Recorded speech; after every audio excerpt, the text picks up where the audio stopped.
This is Elle Ryder. Hi guys, I'm Elle Ryder and this is my audition.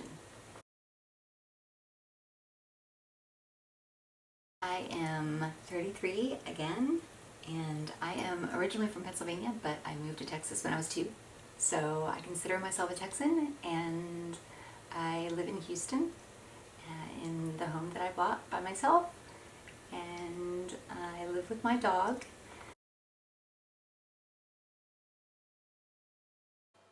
I like so many different types of art.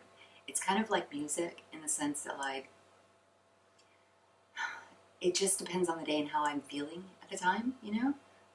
Sometimes, you know, I just feel like listening to certain types of music. I think that's for everybody. So it's kind of like that for photography. The type of photography that I like to shoot is dynamic. It's changing all the time, so it's, you know, how I feel about it today might not be how I feel about it tomorrow. It's changed over time, partially because I think I get bored easily, and partially also because, you know, I'm constantly pushing my own limits. I'm pushing my own levels of experience. Yeah, I've really done just about every type of modeling that I think that there is.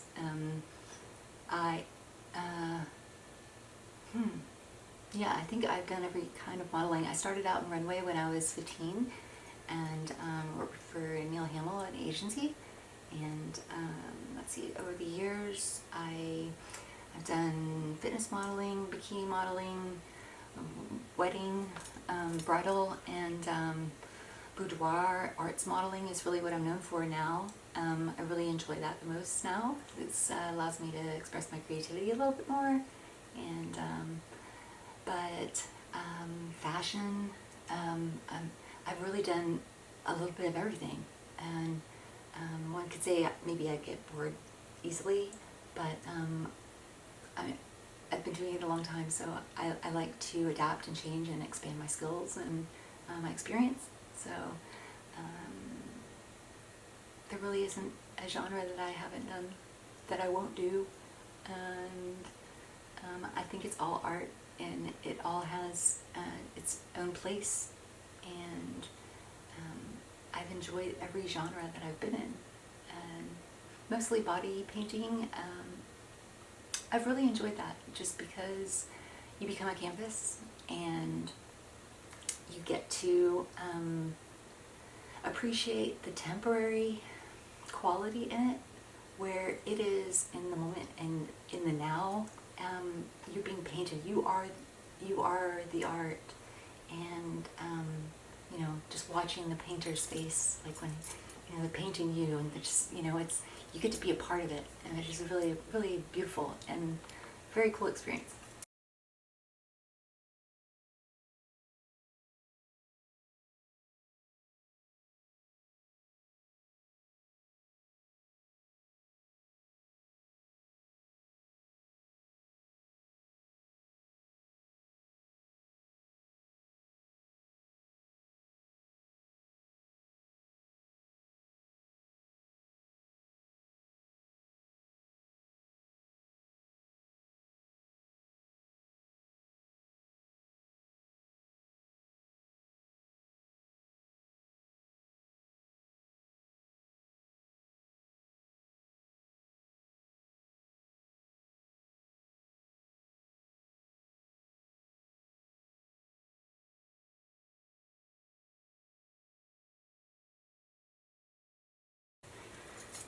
Let's see.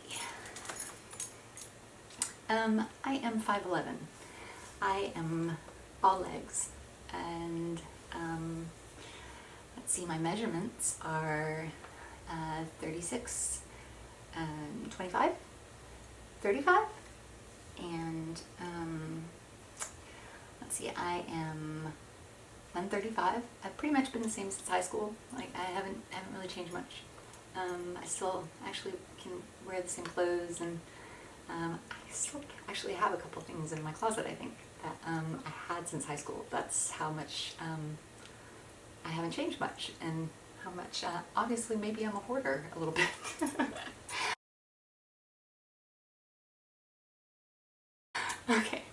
Um, what are my best known body features?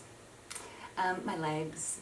Yeah, I like having long legs. I was really insecure about my height in high school, and always wore flats, and even to prom. Yeah, it's really sad. I was just really insecure about it.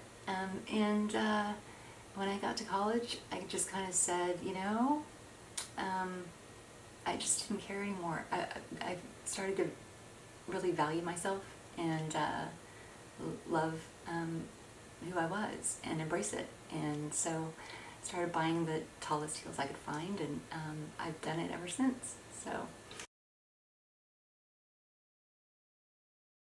I'm not married, and I've never been married. I am single, and I am dating, but no one special necessarily right now, and that's okay. I'm happy being by myself, and I value time by myself, and I guess I'm open to whatever, but it's okay if it doesn't happen to you. So I enjoy time with my friends and people I love, and that's good enough for me.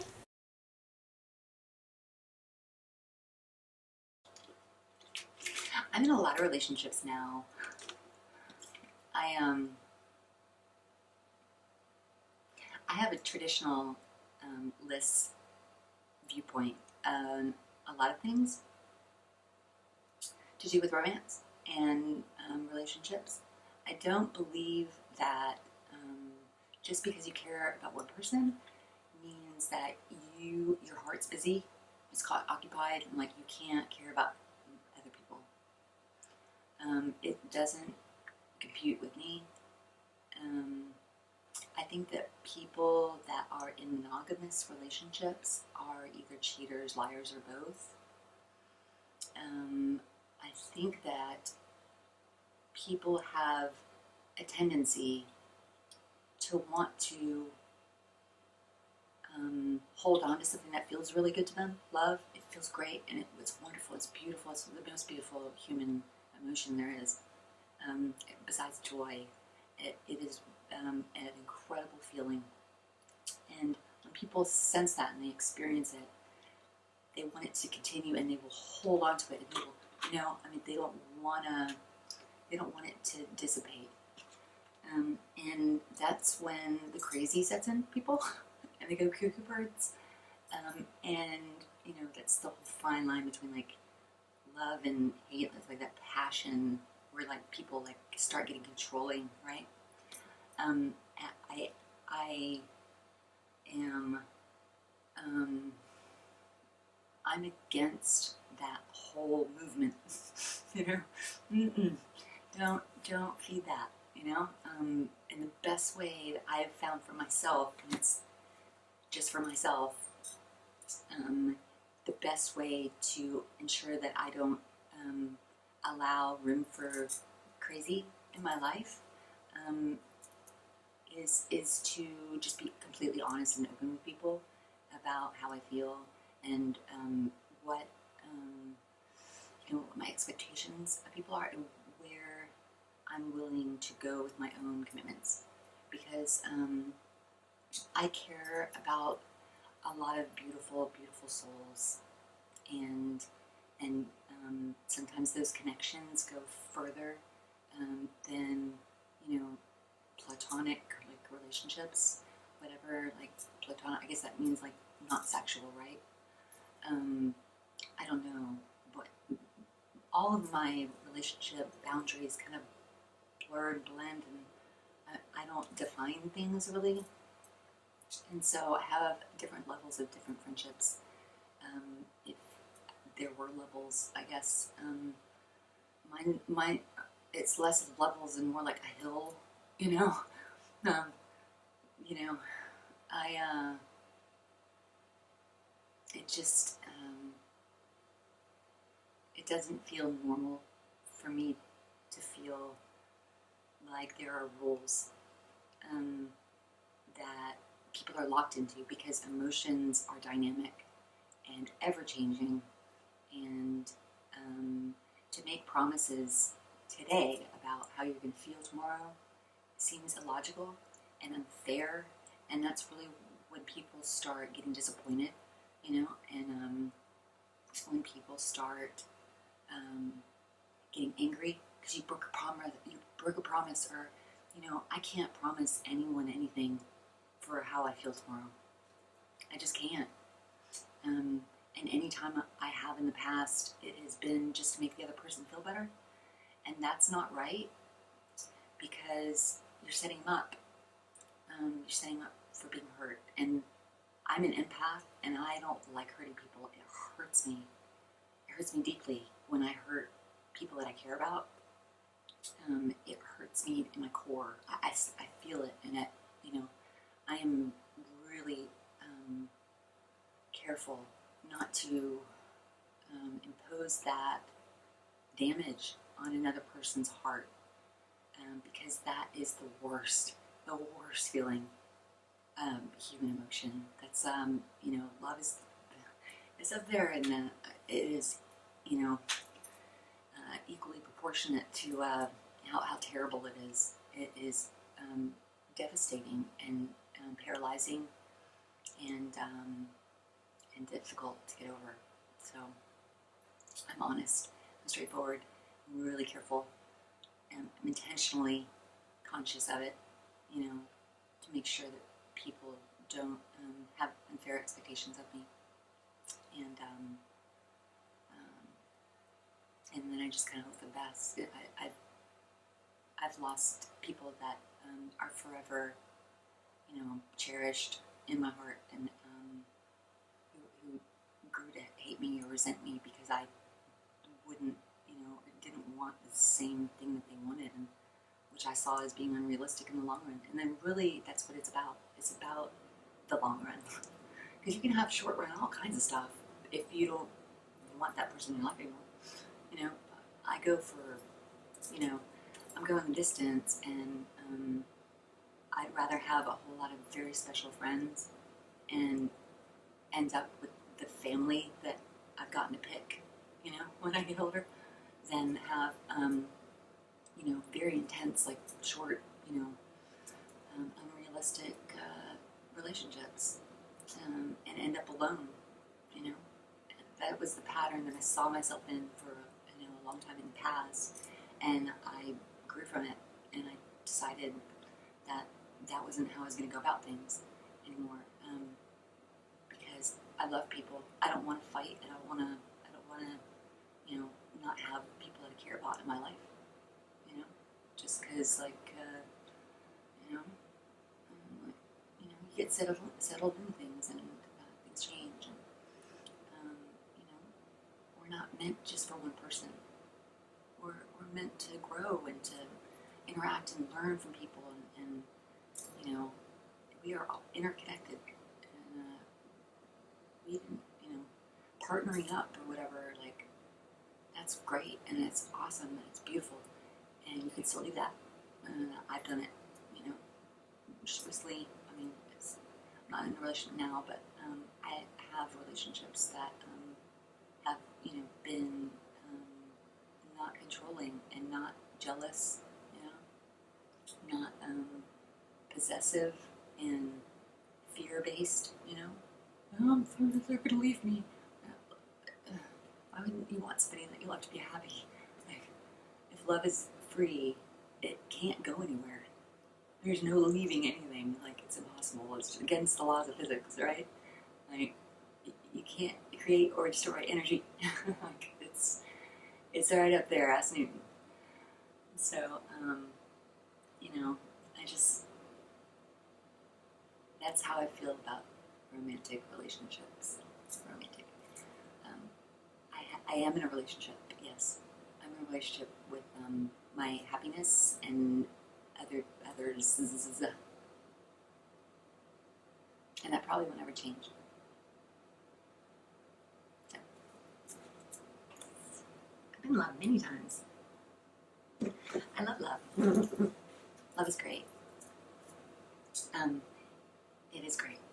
I'm happy to have experienced all those times with people that I will never, ever forget. I wish that they would last longer. like years of that intense like emotion, like ecstasy for extended periods of time. But that would be like dopamine, like overload.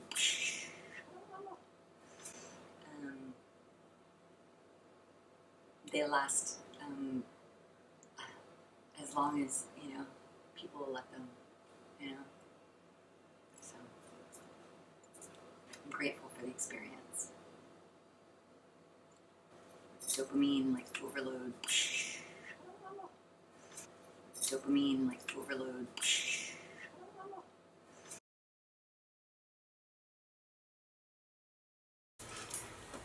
Okay, let's see here. What do I do for a living? An everyday profession. Wow. Also very diverse. I have been, well, what do I do for a living? I guess that would be economically speaking. So, what do I do for a living? I am an Airbnb host. So I rent out part of my house to people that contact me. Really, I've met some amazing, wonderful people from all over the world. It's been a great experience. People that I'll probably know for the rest of my life. I wouldn't rather do anything else. And other than that, I model, and I do model training, and let's see, I started my own business last year in November. It's called Artlight, and that's what's been keeping me busy thus far. Let's see. Oh, and I'm also a student. I go to U of H. I got accepted into the SURE program, what my company did, and they have assigned us graduate students and undergraduate students to help my business launch. So that's been exciting. Let's see, where and what type of photo shoot you consider was your best modeling work? Huh. Wow. It's quite a number of years to go through there in my mind. I would say my best modeling work. I would say when I was in Austria, I did a modeling tour in Europe and spent quite a bit of time in Austria. Actually ended up falling in love with a photographer and staying there for quite a long time. And that was an amazing summer. So I think that really brought out the love in me, really brought out the best in me, and also the collaboration. And that was something, it was working with a team that was really exciting. And we created some great artwork and some great pictures. Really, I think I value that the most out of everything that I've ever done.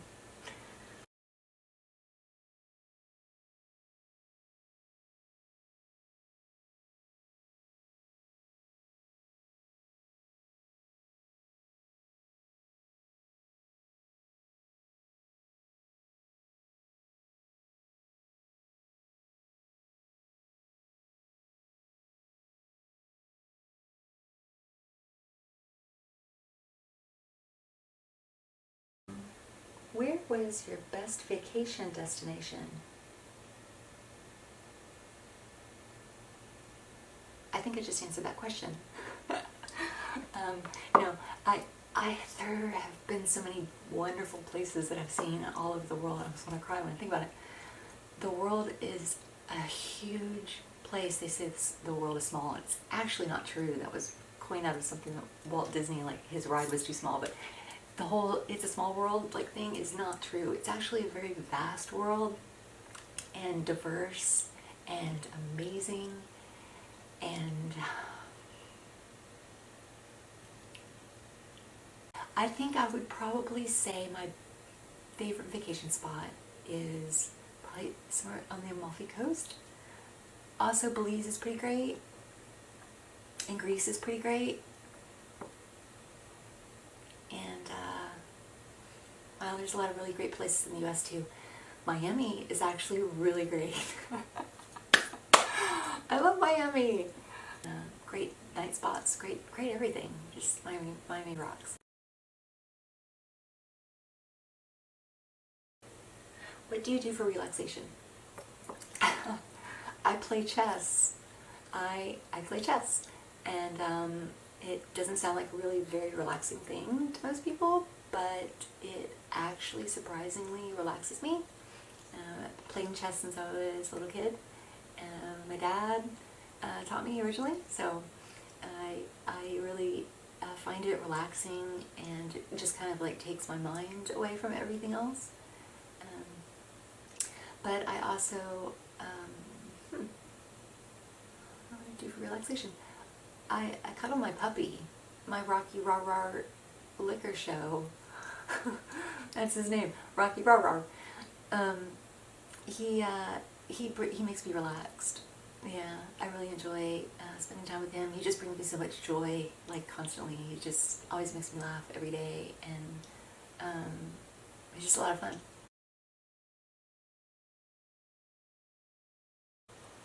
What sports do you watch, and who's your favorite team? Sports ball.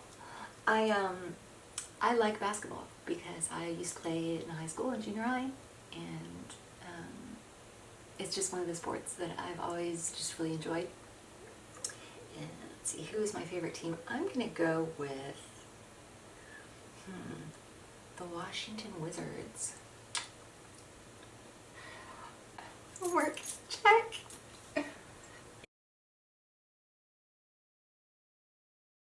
If you have a private chef, what will be your favorite food that you would like to have prepared? Yay! My favorite food is, I guess it's not just one food, but it is Thanksgiving dinner. It is by far like my favorite meal out of the entire year, and if somebody was like, what do you want before you die? It would be like, I want Thanksgiving dinner. It's a little bit of everything. It's like, turkey, mashed potatoes, green bean casserole. I mean, cranberry sauce. It's perfect. It's like the perfect, like perfectly balanced meal. And tryptophan is awesome. Take a little nap afterwards. It's healthy. It's hearty, and comforting. And it has to have like pecan pie with it, with ice cream at the end. So that's my favorite foods.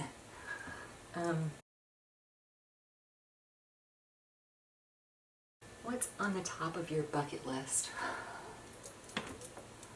It's not very long. I've been very, very fortunate, lucky, blessed, whatever you would call it.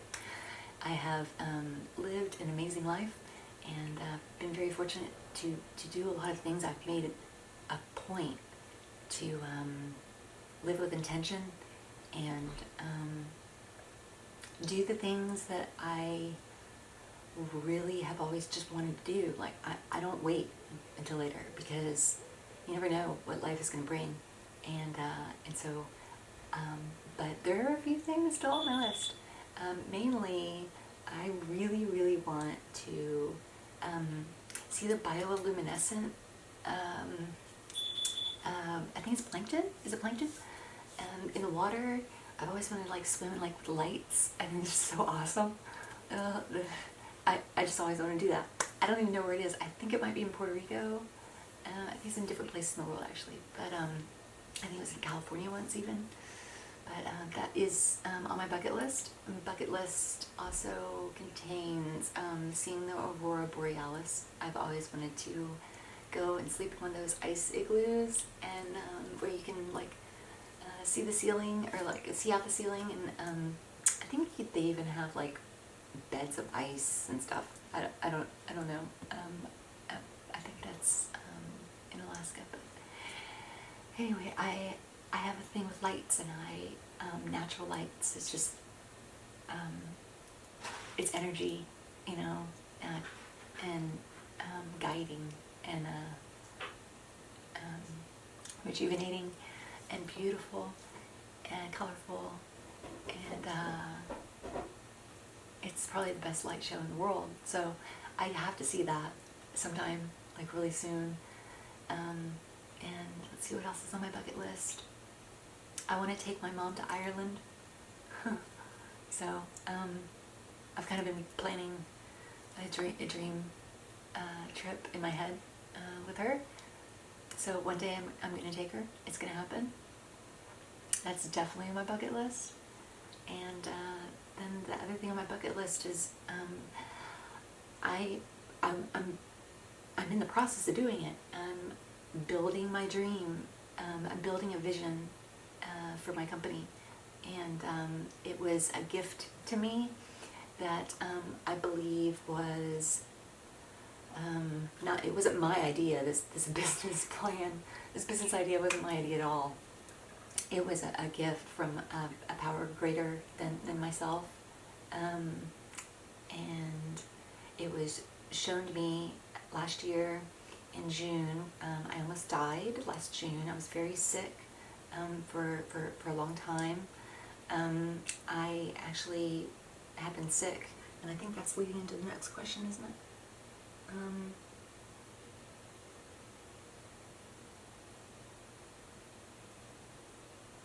No, not yet. Okay, so maybe I'll get to the rest of it here in a little while. But anyway, I was sick for a very long time, and I had this vision, and basically it was, it was basically shown to me, like, if you survive, this is what you were supposed to build. And so that's what I'm doing. And I have been gifted the gift of life, and building a company that is going to help a lot of people. It is going to revolutionize consumerism, and hopefully just operate for the benefit of the public good. And I'm really excited about it.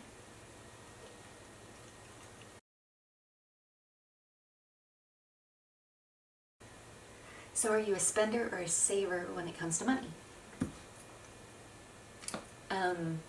I actually am a saver because, let's see why.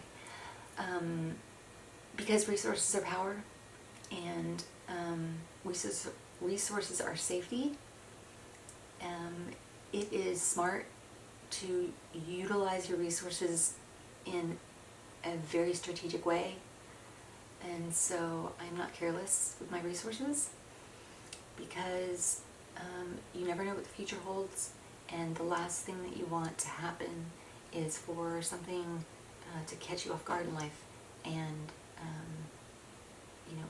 you lose your ability to keep your center, keep your head on straight. Minimize your stress,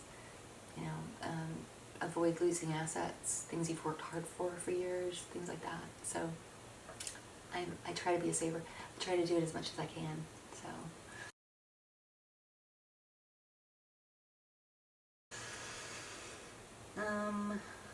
what have you done in the last year that you think was most amazing? Well, last year I survived. I made it. Woo! I made it, and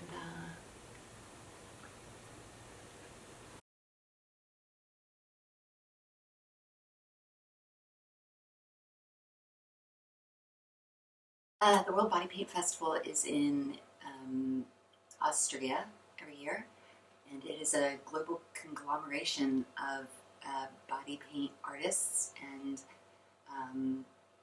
models, photographers who come from all over the world, and it is a huge event. I forget what city it's in. It begins with a W, like we're something. It's about an hour away from Austria. Anyway, that was probably the biggest campaign. It's definitely the most number of photographers that's ever shot me at once.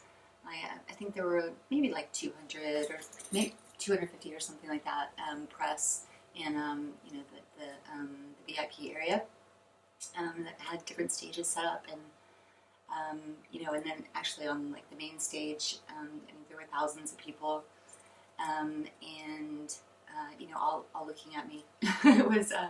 It was cool. It's an amazing event every year. Unfortunately, it's not this year because of the COVID, but I met a lot of really great artists and a lot of amazing photographers. The body painting experience is just really cool because you're one-on-one with the artist, like you're the canvas, and so you're watching the artist's expression and you're watching the creation on you, and you're part of it, an active, integrated part of it. And so it's intimate, it's very intimate, and it's very,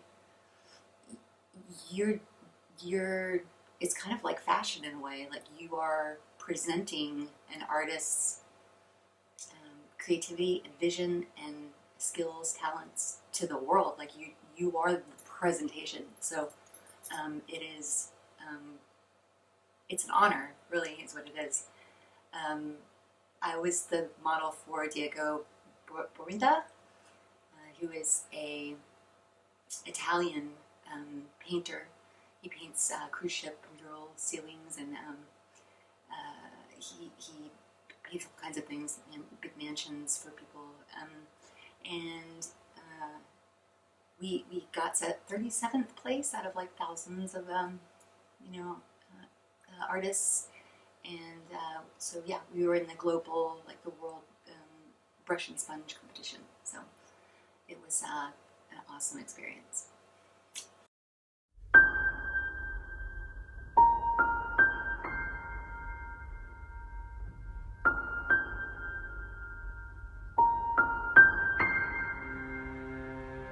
The World Body Painting Festival defines itself as an open-air art space, open for every human being, no matter what culture, religion, or belief. It is a peaceful and unique place to celebrate life and the beauty of the human body.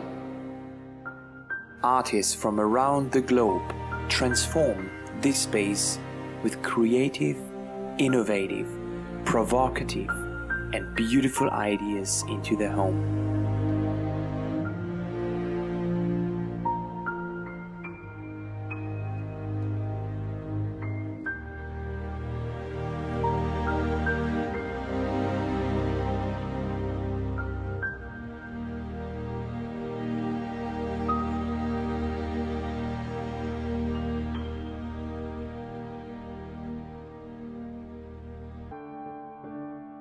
We change. Everything changes. I change, but I cannot die. We develop. Our organism develops. We transform from a child into an adult. We change our ideas, and we change our perspective, positive or negative. Our species adapts. A poet sees dying as metamorphosis, a change in the form of existence. The essence is not changed. Metamorphosis is the central concept of physiology, geology, botany, and mythology.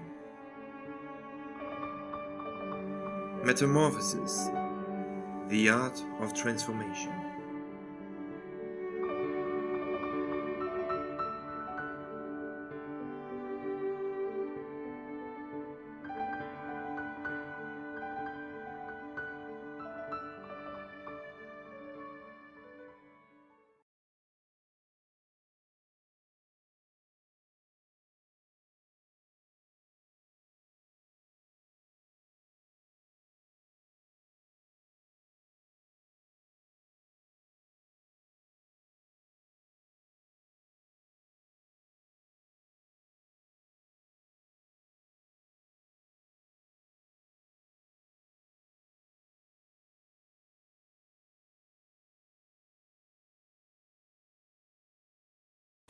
So after I got out of the hospital,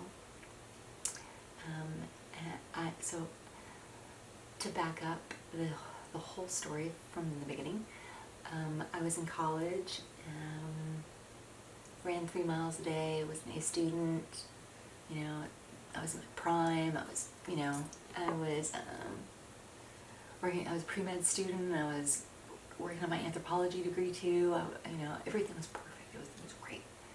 And I went camping with some friends in Montana that summer, and on the way back, I just started getting really sick. Like, I was just really sick, and doctors couldn't figure out what was wrong with me. I was going from doctor to doctor, and nobody could figure out what was wrong. Everybody kept saying, your blood work looks fine, everything looks great. You look fine, but I didn't feel fine. I felt like crap, and I stopped running. Wasn't even like riding my bike to school or anything anymore. I was like driving to school, just sluggish, really exhausted. Made the first C I've ever made in my life that semester, and it went on for years, and doctors started telling me that I was making it up for attention and things like that, and which wasn't true. I was devastated. I was going to go to medical school, and I ended up graduating and everything, and I actually ended up going and starting my MBA, and in a year away from graduating with my MBA, I was hospitalized. I just got really, really ill. I almost died then too, and still doctors couldn't figure out what was going on. It just like suddenly got like sepsis, like it was weird. But anyway, I eventually found out.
The stuff about like my Lyme disease and like the things that I've thought about.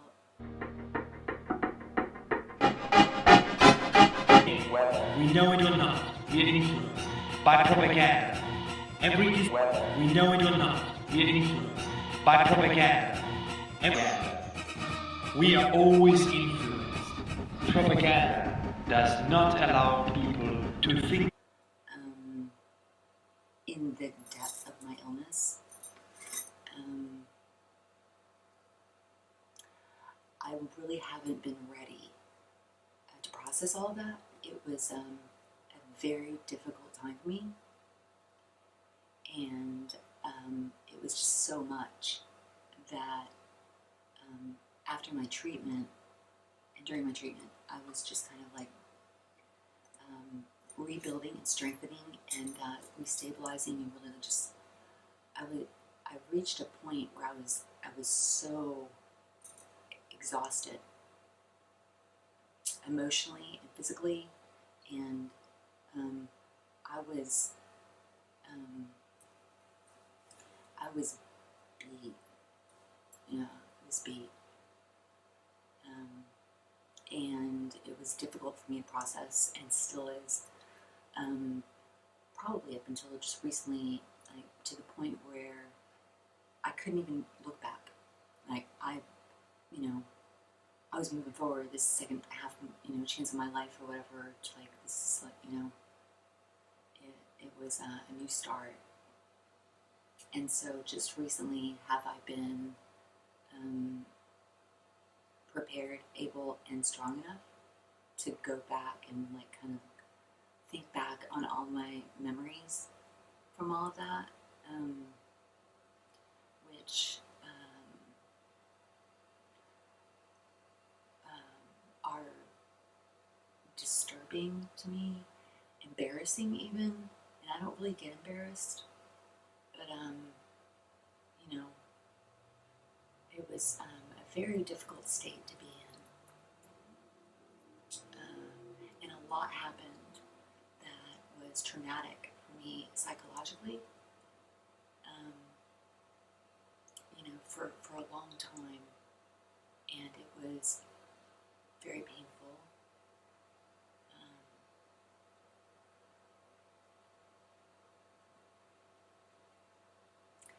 So I haven't really like talked to a whole lot of people about it because I haven't talked to a whole lot of people about it. It's kind of just been like a new thing. But I'm not one of those people that like, if I experience pain, I'm not one of those people like to cover it up and like, you know, deal with it like years later when it's manifesting in other ways. Like I'm like, if there's pain and when I'm ready for it, I'm, you know, head on. Like the only way to get through it is to grit your teeth, and there's no getting over it without, and you just go through it. Like there's only one way. Okay, go with it. So I'm kind of at the point now where I'm like going in the vortex, and I can see, you know, I know what direction I'm going in. It's not totally dark. I have a goal, and I'm pushing through it, and hitting it head on, and it's not pleasant, but it is not as horrible as it was when it was there, like when it was real. It's not real now. Like, it's just memory. Memories, you know, it's not real anymore. So I don't really have anything to be afraid of now, you know. I just have to relive it, you know, with the conscious understanding that it's gone now, it's done. And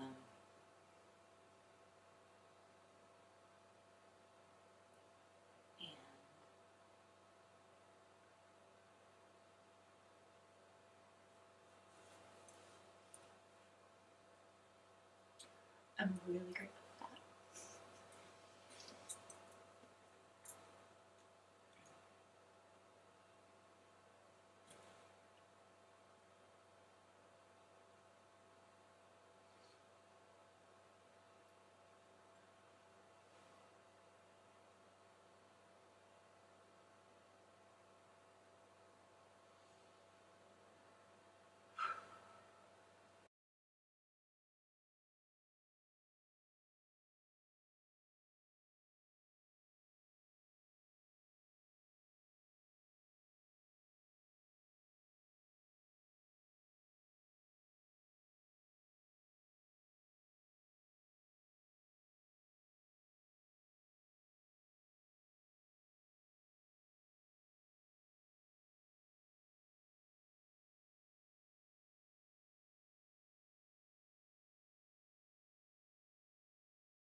I am,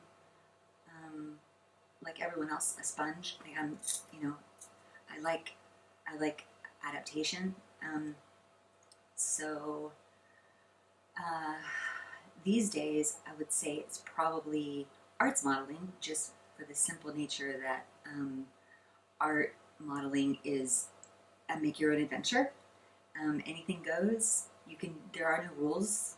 No one can tell you that's not proper, or those don't fit the qualifications, because really it's whatever you want, because it's art.